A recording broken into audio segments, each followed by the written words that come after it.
Lake Natron in Tanzania. You shared this, and it's, oh, wow, the water's got this incredibly high pH, almost like ammonia, seriously caustic. And get this, it actually turns animals that fallen into these almost like stone figures. What's the deal there? Yeah, it's the chemistry, really. That extreme alkalinity combined with specific dissolved minerals in the water, it essentially preserves the remains. Preserves them. Right. It's sort of a natural mummification. The minerals basically encase the animal, stopping decay and creating those, well, those really eerie statues. Wild.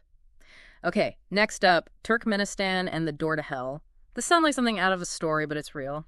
A massive crater just burning away in the desert for over half a century. Mm-hmm.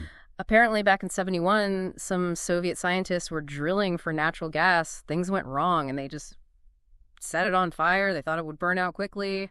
It didn't. Nope, still going. Yep. It really highlights the sheer power and persistence of these natural resources, doesn't it?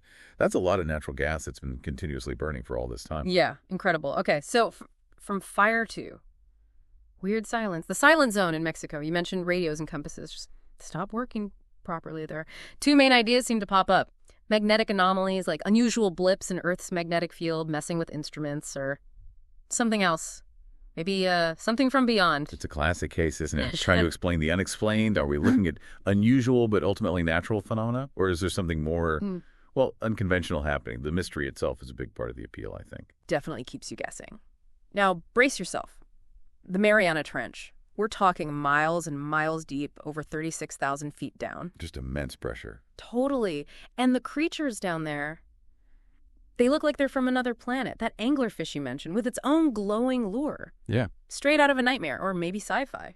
Well, yeah, the extreme conditions, that incredible pressure, the total darkness, have driven some really amazing adaptations in deep sea life. That bioluminescent lure is a fantastic example of how life finds a way, thriving even in the absolute toughest spots. Right. Okay, something maybe a little less sci-fi, but still kind of surprising.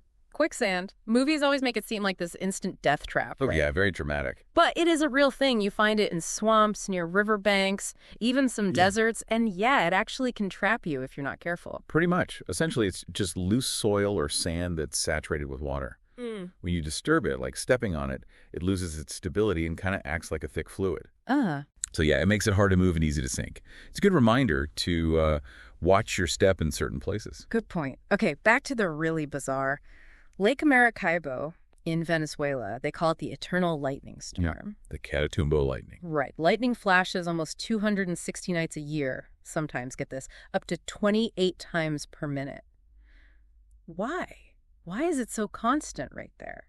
Well, the current thinking points to the unique geography and weather patterns. You've got warm, moist air coming off the lake colliding with cooler air rolling down from the Andes Mountains. Okay. That creates very unstable atmospheric conditions, just perfect for thunderstorms. Right. But the sheer consistency and frequency, that's still something scientists are actively studying. It's pretty extreme. No kidding.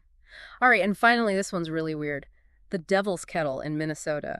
Part of the Brule River just flows into a hole in a rock, and nobody knows where that water goes. Yeah, that's a baffling one. They've tried tracing it, right, like putting dyes or objects in, but apparently nothing ever shows up anywhere else. It's like the water just vanishes. It presents a really intriguing geological puzzle. It suggests there must be some kind of underground river system or cavern, maybe feeding into Lake Superior underwater.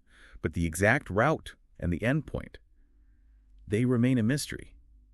Makes you wonder about all the hidden plumbing beneath our feet, doesn't it? Seriously. So, okay, from lakes that petrify animals